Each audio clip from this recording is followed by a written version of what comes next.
Assalamualaikum warahmatullahi wabarakatuh. Perkenalkan, nama saya Pramesti Cahyani Tias dengan NIM 111201110 dari Teknik Geologi Angkatan 2020. Di sini saya akan menjelaskan tutorial mengenai analisis sesar menggunakan data SFGF dengan software DIPS.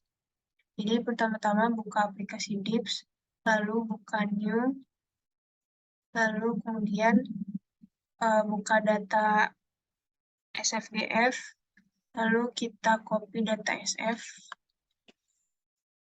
kemudian kita paste.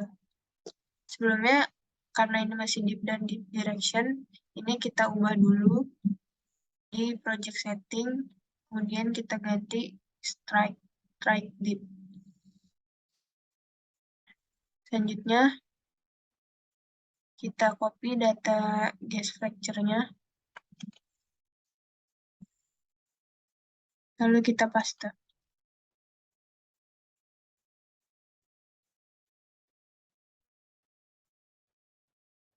Lalu selanjutnya kita buat konturnya dengan cara klik contour preset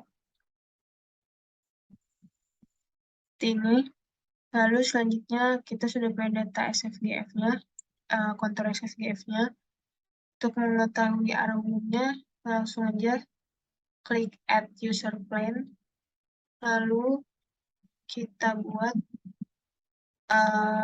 arahkan di titik kontur puncaknya. Langsung saja kita beri label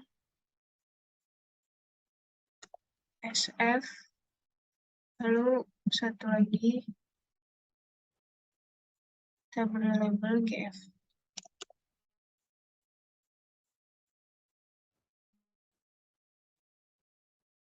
Selanjutnya kita buat bidang bantu, klik add user plane, lalu kita klik di perpotongan antara SF dan GF. Kita beri label bidang bantu.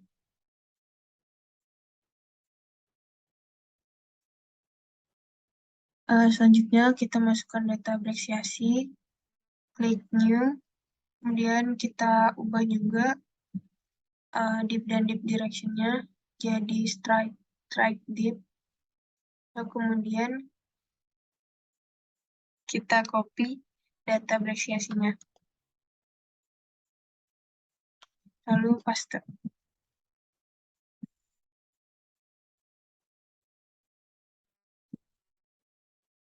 Selanjutnya di sini kita menggunakan diagram Rosette. Lalu di sini kita lihat dia itu berada di antara 355 dan juga 360. Di sini kita menggunakan di tengah-tengahnya itu 355.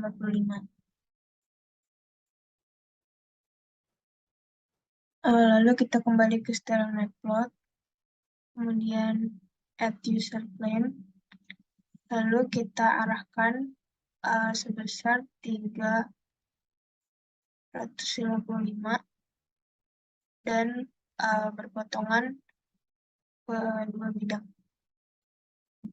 ke SF dan GF.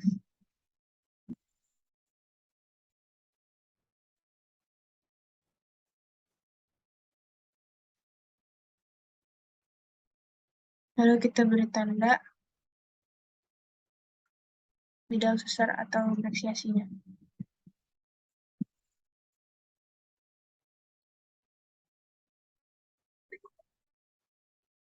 Kemudian untuk mempermudah pembacaan, kita bisa edit plane-nya.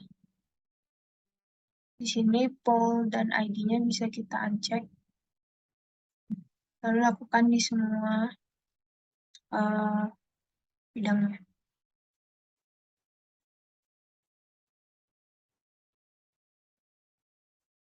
Nah, di sini bisa kita beri warna untuk SF-nya. Misalnya kita warna biru, terus GF-nya warna merah. Kemudian bidang bantunya warna hitam. Lalu bidang sesarnya kita beri warna kuning. Oke.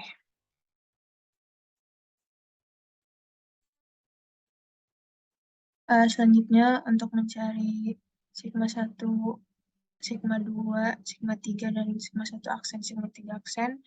Ini pertama kita klik tools, lalu pitch grid, lalu kita posisikan, kita sesuaikan dengan si bidang bentuknya.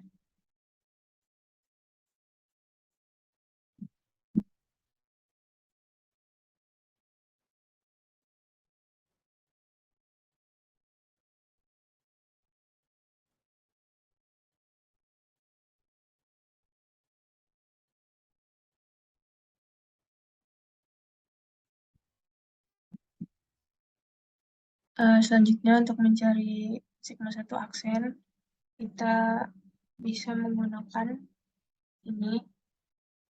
Kemudian perpotongan antara GF dan bidang bantu itu merupakan nilai sigma 1 aksen. Bisa kita langsung plot di sini.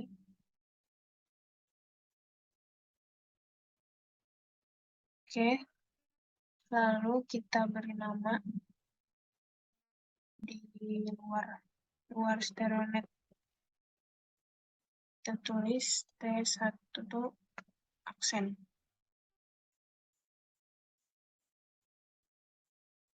Oke.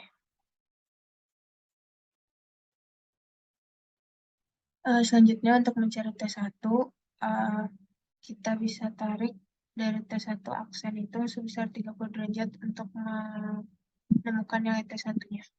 10, 20, 30. Sekitar di sini.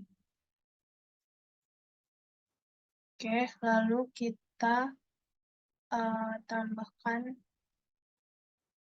label juga. Kita tulis T1.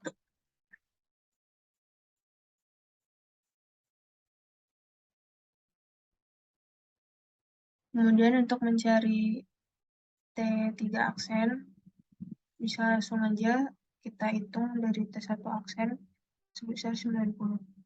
10, 20, 30, 40, 50, 60, 70, 80, 90. Sekitar di sini.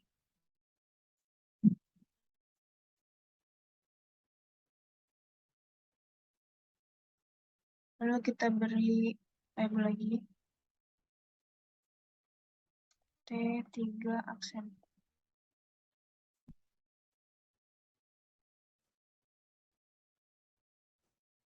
Lalu selanjutnya kita mencari nilai T3, yaitu sebesar 30 derajat dari T3 aksen. 10, 20, 30, di sekitar sini. Lalu kita beri nama T3.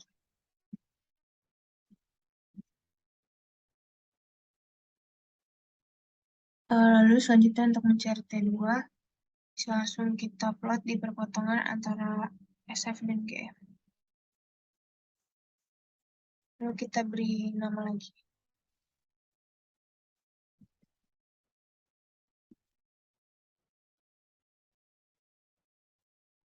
Lalu selanjutnya kita akan mencari net slip. Net slip itu didapatkan dari perpotongan bidang sesar dan bidang bantu. Sekitar sini. Lalu kita beri nama lagi, yaitu net slip.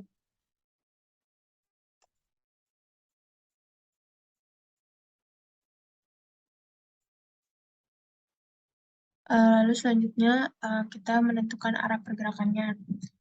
Di sini kita bisa lihat antara GF dengan bidang sesar itu dia menghasilkan sudut lancip, sehingga arah pergerakannya itu ya seperti ini.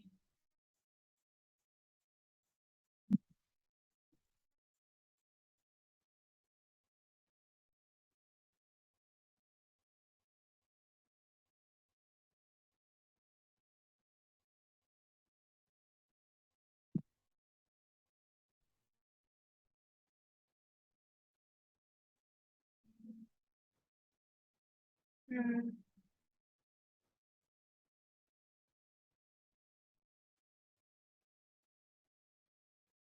saya buatkan di sini.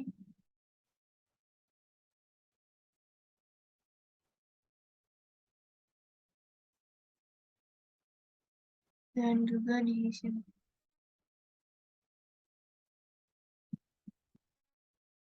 Nah, lalu untuk net slip-nya, itu dia mengikuti arah pergerakan sesarnya, arah pergerakan hanging wall-nya.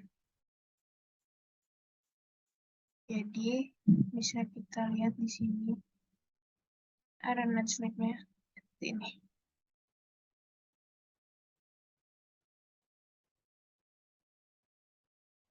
Lalu untuk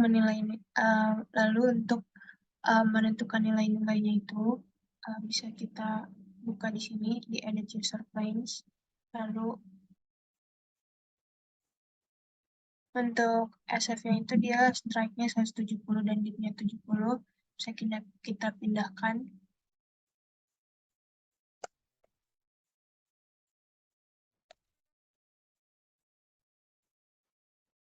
(174). Lalu untuk DF-nya itu 281,55.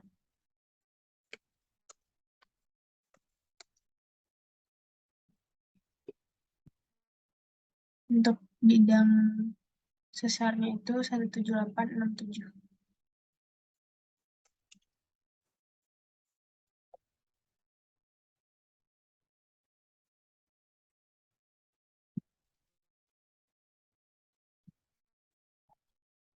Kemudian untuk mengetahui nilai net slip-nya, ini kita ganti dulu jadi trend launch. Lalu kita baca itu 195,15.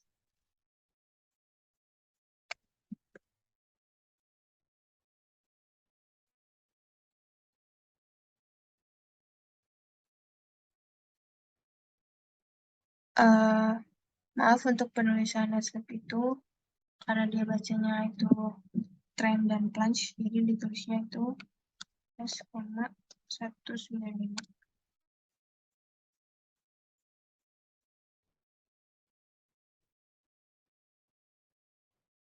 Lalu selanjutnya kita baca nilai T1, T1 aksen, T2, T3, dan T3 aksen.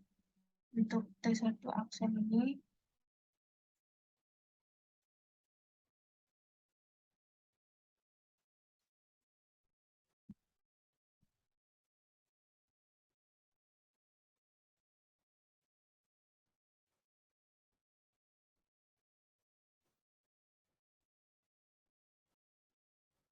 itu kita mendapatkan 84,20. Dari satu aksen ya tadi.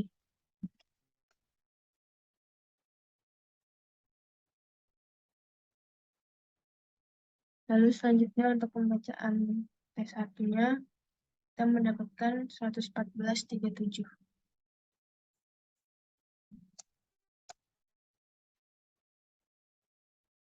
Selanjutnya untuk T3 aksen, 174,40.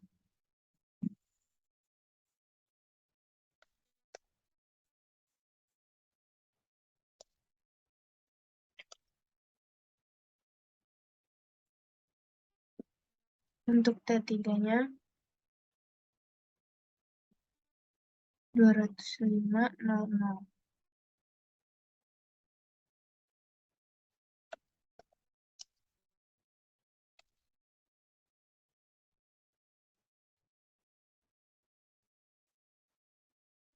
Untuk T3-nya itu tadi 205,28. Kemudian untuk T2-nya kita lihat di sini 330,47.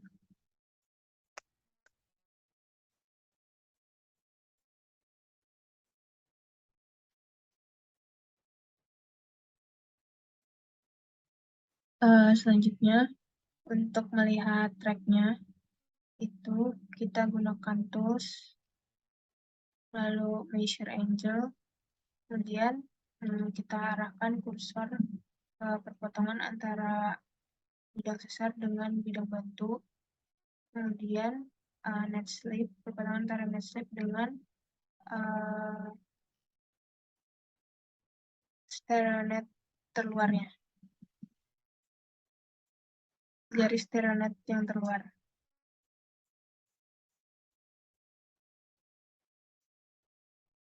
Lalu bisa kita lihat di sini 34 derajat.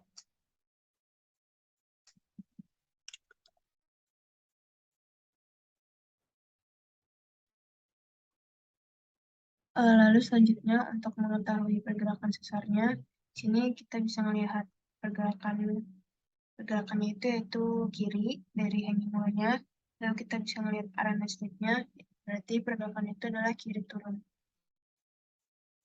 Kiri, kiri,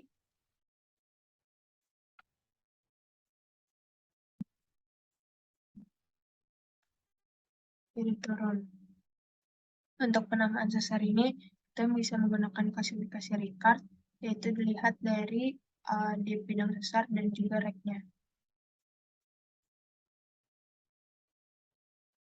Untuk nama sesarnya, itu tadi kita mempunyai rek sebesar 34, dan juga di bidang sesarnya 67, jadi kita mendapatkan nama sesar normal slip out berdasarkan klasifikasi Ricard. Maaf sebelumnya, jadi kita mendapatkan normal left slip out.